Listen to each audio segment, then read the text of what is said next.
യുഎയിലും ആക്രമണം കടുപ്പിക്കുകയാണ്. ഒരു വിമാനങ്ങൾ താൽക്കാലികമായി റദ്ദാക്കിയിട്ടുണ്ട്. ഷിനോജ്, എങ്ങനെയാണ് അവിടുത്തെ ജനങ്ങൾക്ക് നൽകിയിരിക്കുന്ന നിർദ്ദേശമൊക്കെ എങ്ങനെയാണ്?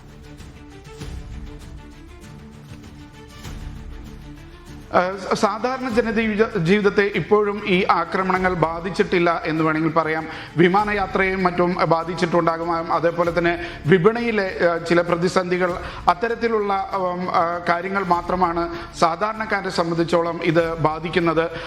അപ്പോഴും ഈ ഡ്രോണും മറ്റും ആകാശത്ത് പ്രത്യക്ഷപ്പെടുന്നതിന് നിമിഷങ്ങൾക്ക് മുമ്പേ ഫോണുകളിൽ അലർട്ട് വരുന്ന ഒരു സംവിധാനമുണ്ട്. ആ അലർട്ടിൽ പറയുന്നത് നിങ്ങൾ എവിടെയാണോ ഉള്ളത് അവിടെ സുരക്ഷിതമായ സ്ഥാനത്ത് തുറന്ന പ്രദേശത്തേക്ക് വരരുത്, പ്രത്യേകിച്ച് ജനൽ, വാതിൽ എന്നിവയുടെ അടുത്ത് ചെന്ന് നിൽക്കരുത്, തുറന്ന സ്ഥലത്തേക്ക് വരരുത് എന്നുള്ളൊരു നിർദ്ദേശമാണ് സാധാരണക്കാരായ ജനങ്ങൾക്ക് സർക്കാർ നൽകുന്നത്. ഈ ഡ്രോൺ ആക്രമണവും അതേപോലെ തന്നെ മിസൈലിനെ പ്രതിരോധിക്കുന്ന ശബ്ദവുമൊക്കെ കേട്ട് അല്പം കഴിഞ്ഞതിന് ശേഷം ഇനി നിങ്ങൾക്ക് സുരക്ഷിതമായി യാത്ര ചെയ്യാം അല്ലെങ്കിൽ പുറത്തേക്ക് ഇറങ്ങാമെന്നുള്ളൊരു നിർദ്ദേശവും ഇവിടെ പ്രതിരോധ മന്ത്രാലയം നൽകാറുണ്ട്. അത്തരത്തിലുള്ള അലർട്ടുകൾ മാത്രമാണ് ഇപ്പോൾ ജനങ്ങൾക്ക് നൽകുന്നത്. ജിന.